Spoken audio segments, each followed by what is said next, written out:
Dear students, कल हम लोगों ने चैप्टर 4 की शुरुआत की थी और उसके जो बेसिक्स थे वो मैंने आपको बता दिया था, जैसे कि कांस्टेंट, वेरिएबल क्या होता है, उसके बाद में फिर इक्वेशन क्या होता है, उसकी डेफिनेशन, ये सारी चीज़ें मैंने आपको बताई थी। और आज और कल मैंने आपको क्वेश्चन फर्स्ट, ठीक है, फर्स्ट करके दिखाया भी था आपको, और उसके बाद में सेकंड वाला भी बता दिया था। थर्ड वाला मैंने कहा था कि मैं आज बताऊंगा आपको। फोर्थ वाला और फिफ्थ वाला जो है वो आप कर सकते हो, ठीक है ना। फिफ्थ वाला भी मैंने बता दिया था, स्टेटमेंट फॉर्म में लिखना है और फोर्थ वाले को इक्वेशन के रूप में लिखना है, ये मैंने बताया था आपको, ठीक है। मैं आपको आज जो है क्वेश्चन नंबर थर्ड, ठीक है ना, और क्वेश्चन नंबर 6, ठीक है, ये दोनों बताऊंगा।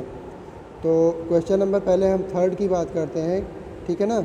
क्वेश्चन नंबर थर्ड में है क्या, देखिए क्वेश्चन नंबर थर्ड में लिखा हुआ है, solve the following equations by trial and error method. Trial and error method मतलब देखिए, वैसे तो इस इक्वेशन को सॉल्व करना बड़ा आसान है। अभी आगे जब आप चैप्टर ये पढ़ोगे तो आपको लगेगा कि ये इक्वेशन तो बहुत ही आसान है, ये तो आप एक ही लाइन में, 2 ही लाइन में सॉल्व करके बता सकते हो, ठीक है ना। लेकिन क्योंकि हमें कहा गया है यहाँ पे इसको ट्रायल एंड एरर मेथड, ये मेथड से सॉल्व करना है आपको, ठीक है ना। तो एक्चुअली में ये एक मेथड होता है। मेथड क्या होता है, इसके नाम से ही क्लियर है।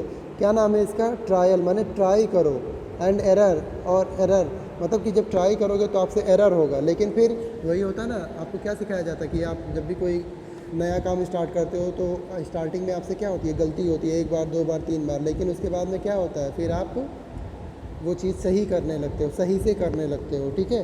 तो बिल्कुल वैसे ही ये मेथड है, इसमें हमें ट्राई करते रहना है। हमसे गलती तो होगी, लेकिन फिर 1 बार 2 बार 3 बार 4 बार गलती करने के बाद 5वीं बार या 6ठी बार में हमारा जो है वो सही हो जाएगा। तो वैसे हमें यहाँ पे करना है। तो फिर कैसे करना है, क्या गलती होगी, ये सारी चलिए मैं आपको बताता हूँ, ठीक है।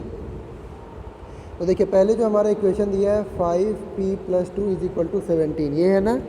इसमें इसको सॉल्व करने का क्या मतलब है, मैंने आपको कल ही बता दिया था कि इक्वेशन को सॉल्व करना या उसका सलूशन पता करने का क्या मतलब होता है कि उसमें जो वेरिएबल है, जैसे इसमें वेरिएबल क्या है, p, 5p + 2 = 17 में वेरिएबल क्या है आपका, यही p ही तो वेरिएबल है, ठीक है ना। क्योंकि बाकी तो कांस्टेंट है, 5 कांस्टेंट है, 2 कांस्टेंट है, 17 कांस्टेंट है, इनकी वैल्यू फिक्स है, केवल p की वैल्यू नहीं पता है।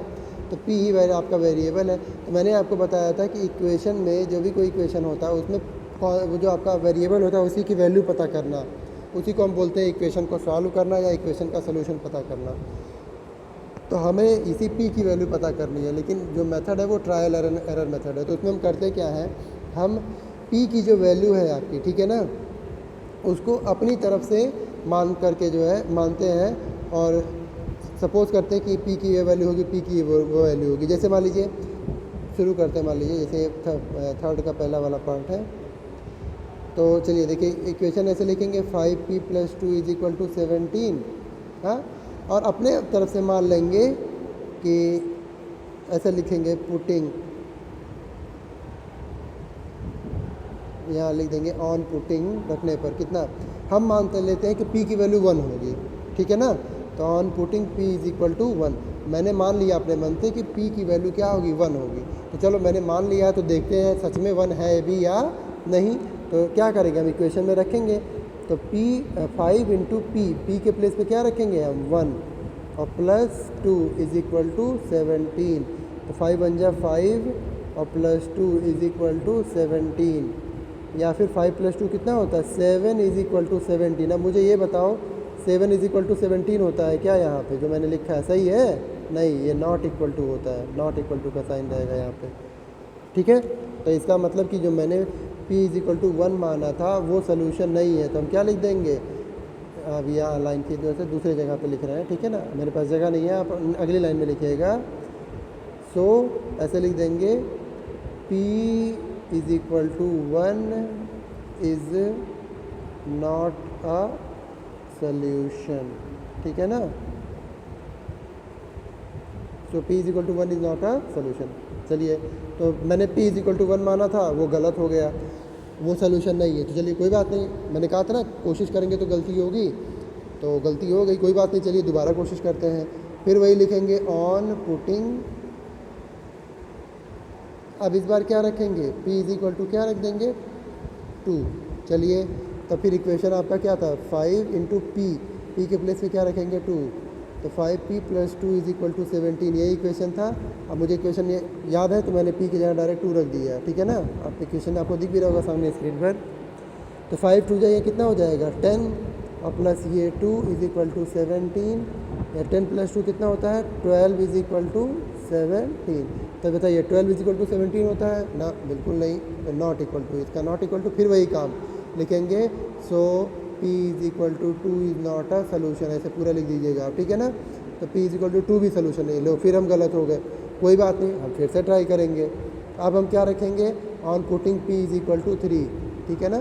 तो जब p इज इक्वल टू 3 रखेंगे तो 5 इंटू पी के प्लेस पे क्या 3 प्लस 2 इज इक्वल टू 17, तो 5 3 जा 15, और प्लस 2 इज इक्वल टू 17, तो 15 प्लस 2 कितना 17 इज इक्वल टू 17, ये लो आ गया फाइनली 17 इज इक्वल टू 17, है ना। तो इसका मतलब क्या, इससे क्लियर हो गया। So p is equal to 3 is a solution of the equation, ऐसे लिख देंगे ऑफ द इक्वेशन, ठीक है ना। तो ये लीजिए हमारा आ गया p इज इक्वल टू 3 जो है वो सोल्यूशन है इस इक्वेशन का, ठीक है। तो आई थिंक अब आपके समझ में आ गया होगा कि कैसे हम ट्रायल और एरर मेथड का इस्तेमाल करते हैं। और एक और बात ध्यान रखिएगा कि ज़रूरी नहीं है कि p इज इक्वल टू मैंने 1 लिया है तो आप भी 1 से स्टार्ट करो, आप 0 से स्टार्ट कर सकते हो। p इज इक्वल टू 0 पहले लो, फिर 1 लो, फिर 2 लो, फिर 3 लो, ऐसे। और यही नहीं कि केवल पॉजिटिव वैल्यू, आप नेगेटिव वैल्यू भी ले सकते हो, ठीक है ना। आप p इज इक्वल टू जो है आपका क्या, हाँ नेगेटिव वैल्यू में -1 -2 -3 भी रख सकते हैं, कोई दिक्कत नहीं है उसमें, ठीक है। तो आई थिंक ये आपको समझ में आ गया होगा, ठीक। अब नेक्स्ट क्वेश्चन पे चलते हैं, जो कि क्वेश्चन नंबर क्या है 6 है आपका, ठीक है ना। क्वेश्चन नंबर 6 में क्या कह रहा है कि setup an equation in the following cases, मतलब कि ये जो नीचे केसेस दिए गए, जैसे केसेस का मतलब ये क्वेश्चन है, इनफैक्ट क्वेश्चन नंबर 1 2 3 4 4 क्वेश्चन है। मैं कोई एक बता दे रहा हूँ आपको अभी, और उसके बाद में अगर मान लीजिए आपको और नहीं आएगा तो आप मुझसे पूछिएगा, मैं और भी बताऊँगा, ठीक। तो मैं कौन सा बता दूँ आपको, मैं कोई भी बता देता हूँ, चलिए सेकंड वाला ही बता देता हूँ, और क्या, ठीक है। तो सेकंड वाला है क्या, इनफैक्ट सेकंड वाले में दिया हुआ है कि Lakshmi's father is 49 years old, ठीक है। He is 4 years older than 3 times Lakshmi's age, ठीक है। And take Lakshmi's age to be y years. चलिए भाई, हमसे कह रहा है कि एक इक्वेशन बनाना है आपको। देखिए यहाँ पे आपको करना क्या है, एक इक्वेशन बनाना है। ये जो कंडीशन दी हुई है ना यहाँ पे, ये सारी मतलब सेकंड वाले क्वेश्चन की, उस कंडीशन पे बेस्ड एक इक्वेशन बनाना है। इनफैक्ट आप ये कहो, ये स्टेटमेंट में लिखा हुआ है और आपको जो क्या करना है, इसका जो है इक्वेशन बनाना है, यही आप समझ सकते हो, ठीक है ना। तो चलिए कैसे बनाएंगे इसका इक्वेशन हम, और क्या करेंगे उसके लिए। देखिए जो कंडीशन दी गई पहले हम उसको समझते हैं, उसके बाद में फिर इक्वेशन बनाएंगे। इसमें हमसे कह रहा है कि लक्ष्मी एक लड़की है और उसके फादर की जो एज है वो 49 ईयर्स है, ठीक है ना। मतलब उसके फादर की एज 49 है, और he is 4 years older than 3 times Lakshmi's age. और उसके फादर के बारे में बताया जा रहा है जिनकी एज 49 ईयर है, वो ये कहा जा रहा है कि उसके जो फादर की एज है एक्चुअली में लक्ष्मी के एज का 3 टाइम, मतलब लक्ष्मी की एज का 3 गुना, और प्लस उसमें 4 और ज़्यादा, उसमें प्लस 4 और क्या करेंगे, ऐड करेंगे। मतलब लक्ष्मी की एज का अगर आप 3 गुना कर दो और उसमें 4 और ऐड कर दो, 4 और क्या करो, ऐड कर दो, तब जो आएगा वो क्या हो जाएगा, वो लक्ष्मी के फादर की एज हो जाएगी, ठीक है ना। तो क्या करेंगे हम यहाँ पे, बस वही जो हमसे कहा गया है, लक्ष्मी की जो एज होगी उसमें उसका 3 टाइम कर देंगे और उसमें 4 ऐड कर देंगे, तो लक्ष्मी के फादर की एज पता चल जाएगी। अब मैटर ये है कि लक्ष्मी की एज क्या है, तो उसके लिए भी कोई टेंशन की ज़रूरत नहीं है आपको लेने की, क्योंकि यहाँ पे हमें लक्ष्मी की एज जो है वो लिख के दिखाया गया है कि टेक लक्ष्मी y ईयर्स, मतलब हमें लक्ष्मी की एज कितना लेना है, y ईयर्स लेना है, ठीक है ना। हमें लक्ष्मी की एज क्या लेना है, वाई ईयर्स लेना है, ठीक है। तो चलिए लक्ष्मी की एज हम लेते हैं वाई ईयर्स आपका, तो यहाँ पे लिख देंगे क्या कि if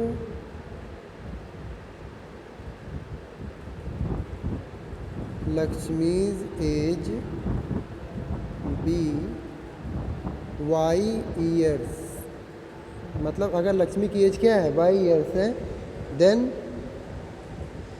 according to question ATQ, short में लिख दे रहा हूँ, अकॉर्डिंग टू क्वेश्चन को लिखते हैं ATQ, ठीक है ना। तो then according to question Lakshmi की एज जो है वाई, उसका हमें क्या करना पड़ेगा, 3 टाइम करना पड़ेगा। तो मतलब 3 टाइम मैंने 3 से गुणा, तो 3 से गुणा कर दिया, और प्लस उसमें 4 क्या करना पड़ेगा, ऐड करना पड़ेगा, ठीक है ना।